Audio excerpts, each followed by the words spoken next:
everyone, and welcome back to another Storytime video. Today, I am going to be talking about the best going away party ever. Now, before I give some context to this, I just want to say that I put the best or the worst, yada yada yada, like the worst backstab ever, stuff like that to kind of uh, grab attention. And so I guarantee you that this was not the best going away party ever. I'm sure that there have been some going away parties that have been 10 times better than mine, but I, of course, want to be a little bit dramatic in the title and say the best going away party ever. Because if I just say an average going away party, which it wasn't, so like an above average going away party, you guys might not necessarily click on the video. So, without further ado, let me give you some context. So, after high school, I was on a waiting list to go to college. Now, now, in case you're like, James, what kind of college is a 3-year waiting list? IT.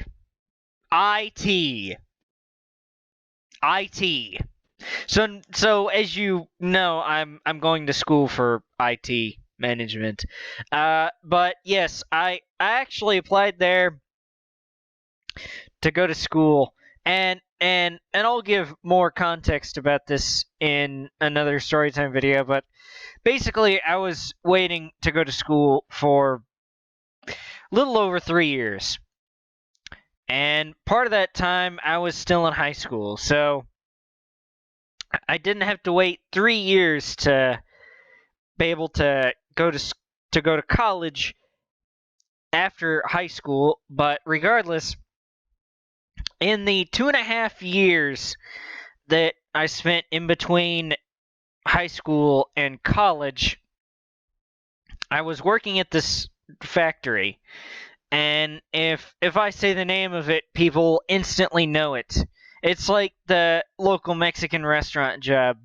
Everyone will know it as soon as I say it. We'll be able to Google it and be able to find out where I live, roughly, and I don't want that. So, I worked in this factory for 2.5 years, and I went back to school this past January. So I was told that I was admitted to the spring semester, they call it at the school, starting this 3.5 months ago, January anyway. So when I say last January, that's what I mean. So I knew pretty much Thanksgiving that my classes were gonna start in just over a month. So I gave this place a month's notice, just telling them that, hey, I'm gonna leave. And of course, after I turned in my notice, I told, well, not of course in this scenario, but I told everybody in that place, and on the shift I worked, and on the department I worked, we were kind of like a close-knit group. So that's why I told everyone. I know that traditionally you don't tell people that you're gonna leave when you're leaving. Otherwise, they could do something to really interfere with that. Maybe. But regardless, Uh, so right after Thanksgiving, yeah, I think I said right after Thanksgiving, I gave them a month notice. So I knew that the last day we worked before New Year's was going to be the last day that I worked there. And turns out our last day before we would go back, which is the day I started classes, which I knew that. So I said effective last day of 2020. That's when my resignation. So the last day was the 23rd, a couple days before Christmas. And so I was talking to the lead and the supervisor on my shift, and I was hoping that we would have a going away party for me. Uh, I'm not. I wasn't that big of a deal, but I've been to other coworkers' going away parties, and I've always had a fun time. And so, because I was leaving and because I was well liked there, I would have wanted a going away party myself. That's why I asked them. I'm not one of these types of people where I have to be the center of attention all the time, where everything revolves around me. Hardly anything revolves around me, and I do not need to be the center of attention. But regardless, I kind of asked them, and they said that they didn't know because that would be like Christmas time, whenever I'd leave.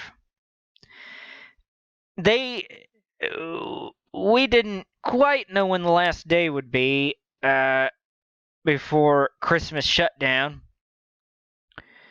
We never really knew until like a week or a few days before. And yes, I'm being serious. I can jump into that, the ridiculous stuff that I had to deal with, in another 1 or 2 story time videos detailing what working in a factory was like. Now, I said regardless to the point where someone can make a drinking game out of it. Which kind of brings me to my next thing. So, this one coworker, whose name I will not say, even though I don't think she would mind. I'm still not gonna say it anyway. So a year before this, I had asked her out to bowling and stuff. Now, she had declined at the time, but there was one day, a couple weeks before I knew I was gonna leave, or so. I didn't quite know when the last day was gonna be, but it was mid-December at this point, and she was like, "Hey, since you're leaving, uh, the Friday after next, which I believe was the 18th, you wanna go to the bar of?" I'm not going to say the name of the bar. Again, you could Google it and figure out pretty much where I live, so I don't want to do that. But it's a bar that we had all been drinking before. It's the same bar where I talked about getting drunk for the first time. It's that bar. Just to give you a little bit of a perspective. And so she was like, "Hey, you want to hang out and then go to the bar and some drinks? And I'll even pick you up from your house?" I was like, of course, I I I wasn't gonna refuse. I mean, a woman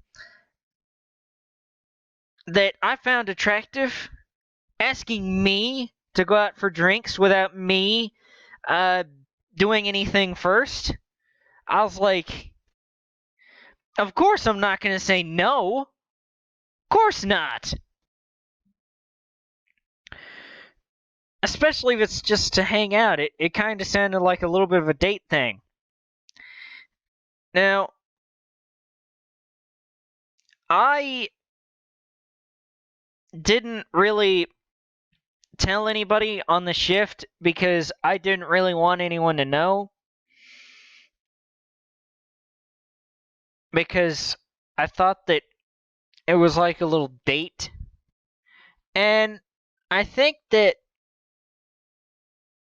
well, here's the thing, right? So I was going to wait to a little bit later to say this, but it was actually a surprise going away party, okay? I'm not going off on a little tangent. So I think that this particular coworker was kind of hoping that I wouldn't say anything because even though I guess everyone else was in on the plan that it was going to be a date. And I know you can't see my face, but I say that with quotations. And so that day comes, and she picks me up from the house, and we drive to the bar. And what kind of made me suspicious is that she wanted to drive around a little bit before we actually went to the bar. That made me think a little bit. But again, it's a date. Well, what I thought would be a date with an attractive woman. Again, I'm not going to say no because I'm single. Anyway, so we get to the bar and we go into the bar and I see my supervisor standing up at a table. And I realized that this was a surprise going away party. And kind of that happened at the same time that my coworker friend was walking in front of me and she kind of looked back at me and smiled, which I hate to admit is kind of rare to see her smile like that, but she smiled so greatly. But yeah, so let me back up here for a second and say that the lead and the supervisor had told the coworker of mine to perform her magic, as they called it, and woo me over and to get me to going to the bar. And he told me that whenever I saw him and I was able to talk to him. Because he explained, it's like, okay. But I kind of ventured into thinking it's like, well, what if I would have said no? And there was kind of an answer, kind of not an answer. The kind of sort of answer was that they were going to try and figure out something else. So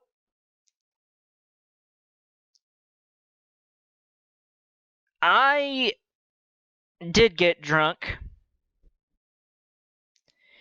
and might I say that was a very special and very fun night. And that particular coworker, whenever we all went to go out and drink, she always liked to drink. And she did not drink so that I could have fun on my going away party. And I told her that night that I appreciated that and that's why, in the best way that I could explain it. And I'm also going to give her props here because she likes to drink more than me, but she sacrificed drinking so that I could have fun, and I applaud that. And by the way, since I had yeah, we were working that Monday, Tuesday, and Wednesday before we were off for Christmas shutdown. So I worked 3 more days. And they were a quick 3 days too, might I add. They were a very quick 3 days. And so I was able to tell people this, and I told practically everyone this. Well, especially the ones that came. And might I say here and now that I appreciate everyone that came. You are all legends in my book and will be legends forever. Because your name in the Legends book is written in pen, not pencil. So it will be there forever. And to the ones that weren't able to quite come, I know that pretty much all of you have apologized to me in the months since, but I understand that life goes on. That was on a Friday night. Not everybody is free to go to the bar on Friday night. And I understand that. And also, just as I was going to say, as I told practically everyone that was there,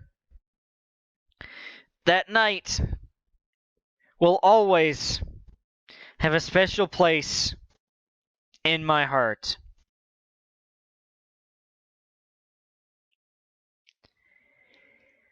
Yes, I know that sounds so incredibly cheesy to say, but I don't know how to put it any other way. It is the truth, and I didn't say it earlier, but excuse me.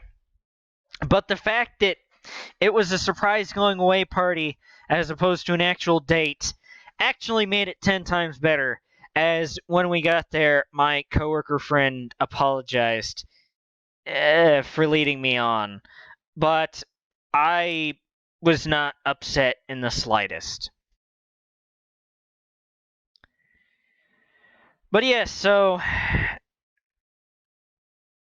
I do miss those people. And I still talk to them. But that night was so special. And no, I did not get so drunk that I had a hangover the next day. I just woke up early that next Saturday morning dehydrated. So I did get drunk, but not as drunk as the first time I got drunk. If you watch that storytime video from last summer, you guys will know. But yeah, so I think that that's all for me. The TLDR version was that it was a surprise going away party, and it was one of the best nights ever. And CS guys, I do believe that that will do it for this storytime video and next storytime video. I will see you all later. Goodbye, guys. Thank you all for watching.